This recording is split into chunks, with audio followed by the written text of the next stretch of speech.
Fan reaction time then. Fulham 0, Burnley 2. Get in there. Some Christmas cheer for the Clarets. How about that?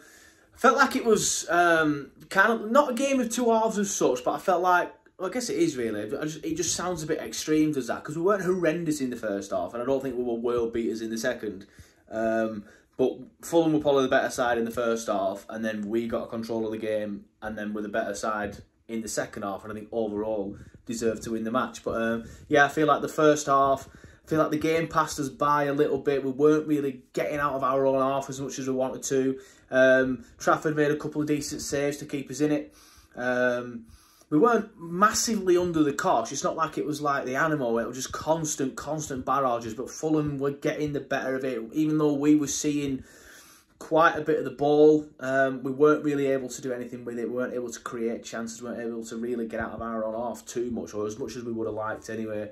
But then second half, credit to Company, he changed it up, and we got on the front foot and we attacked them. And the difference was we had the quality to be able to get the goals. It might have been different if Raul was on. You know, they might have had a couple of goals lead by the first half, but he wasn't. So that's kind of a moot point really. But yeah, I just feel like yesterday, and I felt like it a while recently, except for the Everton match, you can see what we're trying to do. The identity is coming along now. It's really coming along. Like, people have given Company a lot of stick by saying things like, you know, he's trying to play a style of football that doesn't work. It's never going to work in the Premier League. But we're proving that it will, given more time. That second half was great. Some people might scoff at it and just say, oh, you beat Fulham. But this is a Fulham side that just stuck 5 past West Ham. A Fulham side that just stuck 5 past Forest. They've just got to the semi-finals of the Carabao Cup by beating an Everton side that dominated us. So the signs are there. It's getting better. It is getting better. We may have given ourselves a little bit too much, but we'll see. All of that, we'll find out over the next few months. But we've all said, every single Burnley fan has said that, you know, it's going to take time, and we are going to be better in the second half of the season. I think they're proving that now. I don't think we'll see any more performances. He says this not long after the Everton game, but I don't think there'll be too many performances now like that Spurs at home game, like that Villa at home game, where we just completely overran for 90 minutes. Maybe against some of the top 6 again, I suppose, when we play away from home. But even then, like, I feel like we'll probably have little patches in it, whereas in those games, there weren't really any patches at all. I've got to say as well, now, I've always been a fan of Sander Berge, but I didn't think he'd be able to play in that role, I'll be honest. I remember doing a 60-second review complaining that he's not a defensive mid. And now he has changed the system for him slightly.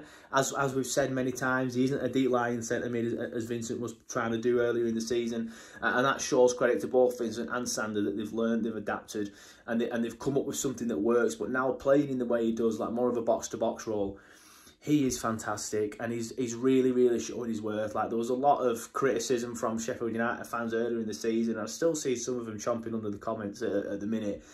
But he has been fantastic these last, 10 games. And again, he's another one. The trajectory, getting better and better and better. And that new role for him is fantastic. Him and Brownhill work brilliantly together. They really do.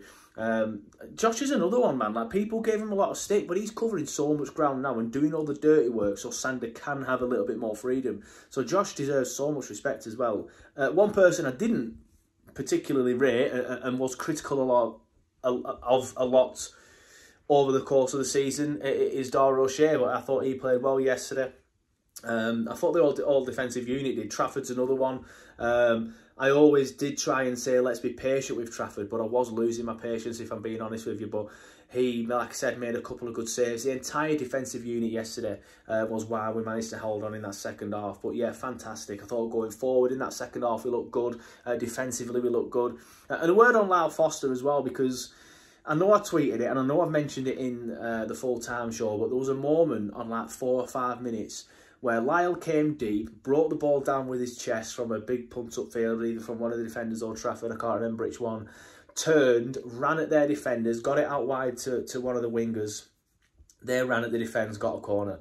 We have missed that so much. It's not just about putting the ball in the back of the net with these forwards, as we know. But we have missed that so much. It's just something that Jay doesn't have in his locker anymore. I'm buzzing to see Lyle back for obvious reasons as well. Like, we set up the partnership with Casual Minds Matter on the back of Lyle. So, you know, it's great to see him back for his own point of view. It's great to see him back for, you know, people struggling with mental health all over the world, men and women, to see him that he can come back and, you know, it's not all doom and gloom, and you can come back and you can get better. But from a footballing perspective as well, that gives me just as much joy, because yes, he is so vital to us, and he once again proved that yesterday. Hope to God he doesn't go to AFCON. I mean, Turfcast has kind of become like the unofficial South African Clarets on Facebook, South African Clarets page. Like, there's South Africans all over the Turfcast page, and I love it, by the way. But I hope for us that he doesn't actually go to AFCON now, and it's looking like he won't. Vincent said a couple of times that he won't, so we'll see. But obviously he's getting better and better in terms of his mental health, so who knows, when January comes around he might ask to go, and I think if he asks to go, I don't think we as a club stop him. So we'll see, but AFCON could actually be a point, because we were all worried about it, weren't we, myself included, but AFCON could be a point where we actually get stronger, because of the teams around us will be getting weaker. Sheffield United have got a few teams, players going, Luton, Forest as well. So yeah, it could actually make us stronger. So if we keep hold of Lyle and he stays injury and illness free, and Sander and Josh keep improving, Dara stops making the mistakes as he did yesterday and keeps improving, and Trafford gets better and better and better, then we will have a better second half of the season, as a lot of us, as I've just said we will. But will it be enough? Will it be enough? I'm not sure. We're going to need around 1 point. I can't remember. I worked it out on an article I did this week. But we're on 11 points now. And we're halfway through the season after the Liverpool game. So hypothetically speaking, if we get beat against Liverpool, which isn't the most outrageous suggestion in the world, then we're going to be on 11 points at the halfway point of the season. So we're obviously going to need a better second half of the season, because 22 points won't keep you up. So if we get another 20 points, that puts us on 31. That obviously puts us more in the conversation, but it probably won't be enough. But then hopefully after that, we can, you know, get a little bit more than that, maybe upwards towards 25 extra points or something like that. But on to Liverpool, then Villa. I'll be at Villa, up the Clarets, and Merry Christmas, everybody. Thank you for watching the content over the course of the year and stuff, and I'll see you after Christmas. Get in, Burnley.